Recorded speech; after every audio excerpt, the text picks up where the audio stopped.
मैं तो शायद वहीं होता, लेकिन मेरे साथ परेशानी यह है कि मेरे पास कोई सुरक्षा नहीं है किसी किस्म की।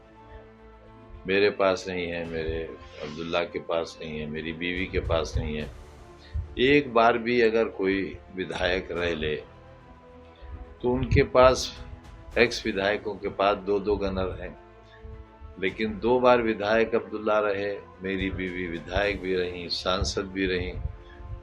मैं इतने लंबे अरसे राजनीति में रहा, मेरे पास भी कोई सुरक्षा नहीं है। और अपराधियों के पास सेंट्रल गवर्नमेंट के कमांडोज हैं, समाज में नफरत फैलाने वालों और जिनके परिवारों के इतिहास शर्मसार करने वाले हों। लागू भी लगभग हो ही चुका समझ।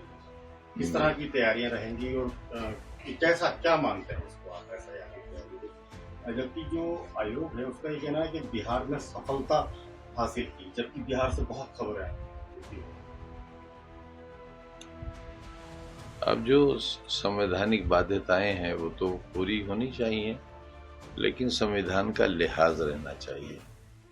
संविधान से खिलवाड़ करके, उसे अपमानित करके, झूठ फरेब से काम लेकर अगर संवैधानिक बाध्यताओं के साथ भी मजाक होगा तो वही हाल होगा जो बिहार में हुआ।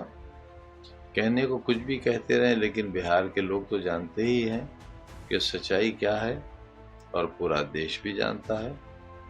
और इसे दिखाने में खुद राहुल गांधी साहब ने जो पहल की है, उसके बाद इलेक्शन कमीशन ने अपने रवैये को थोड़ा सा तो बदला है, लेकिन पूरे तौर पर कब बदलेंगे इसका इंतज़ार हमें भी है। अब इस प्रोसेस की मुखालिफत तो वहाँ भी नहीं थी, सिर्फ इतना कहना था कि टाइमिंग सही नहीं है, वक्त सही नहीं है। अब उत्तर प्रदेश के चुनाव में या जिन राज्यों में चुनाव होना है, 1.5 साल का कम से कम वक्त बाकी है, तो कहीं कोई मुखालिफत नहीं हो रही है, कहीं टाइमिंग का सवाल नहीं उठ रहा है। इस तरह से लेकिन बिहार में तो ये सवाल उठा, मजबूती से उठा, और आम लोग सड़कों पर उतर कर भी आए, और उसमें सुप्रीम कोर्ट ने भी साथ दिया। जिन चीज़ों को मानकर नहीं दिया गया था सुप्रीम कोर्ट के आदेश पर, उन चीज़ों को इलेक्शन कमीशन को मानना पड़ा। अब ये कितनी अफसोसनाक बात है कि एक संवैधानिक संस्था के फैसलों पर सुप्रीम कोर्ट को न सिर्फ ये कि टिप्पणी करना पड़े, बल्कि उसके फैसलों को बदलने के लिए अपने हुक्म जारी करना पड़े। अब अगर संवैधानिक संस्थाओं का ये हाल होने लगेगा कि उनके गलत फैसलों के लिए भी सुप्रीम कोर्ट से इंसाफ लिया जाए, तो जाहिर है कहीं ना कहीं गलती तो हो ही रही है। जिस तरह से आयोग के काम की आपने भी कई बार देखा है, इलेक्शन में जिस तरह से रहा है, सवाल बहुत सारे होते हैं।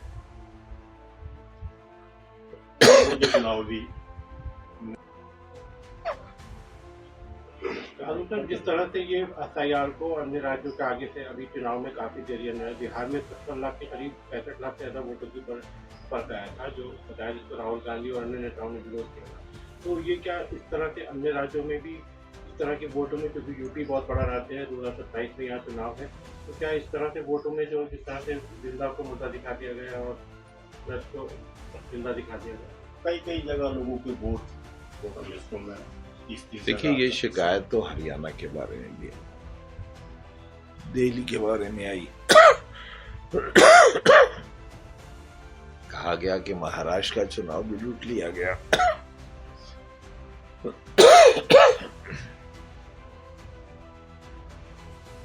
और यूपी का हाल तो इतना बेहाल है कि हम तो अब इलेक्टोरल सिस्टम पर ही भरोसा नहीं कर रहे। जहां तमंचा लेकर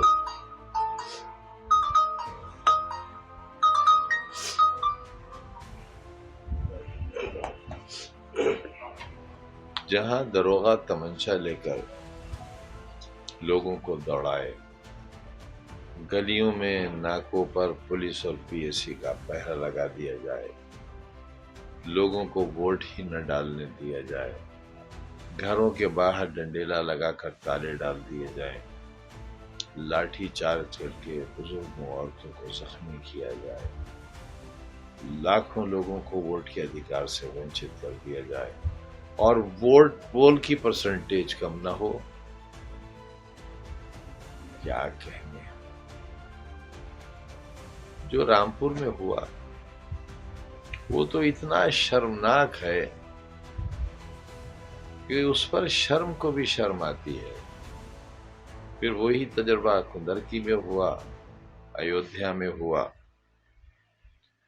और ऐसे लोग जीत कर आए जिनके बड़ों का बड़ा ही गंदा आपराधिक इतिहास है, बड़े गंदे आपराधिक इतिहास है। जो कंट्री मेड पिस्टल बेचने वाले लोग हो और इमरजेंसी में जेल गए हों, DIR में पकड़े गए हों, ऐसे लोग अगर राजनीति में चुनकर आने लगेंगे तो क्या होगा राजनीति का। ठीक है, हमने बकरी चुरवाई, मुर्गी चुरवाई, लेकिन देसी तमंचे तो नहीं बेचे, नकल में तो नहीं पकड़े गए, LLM कर रहे थे।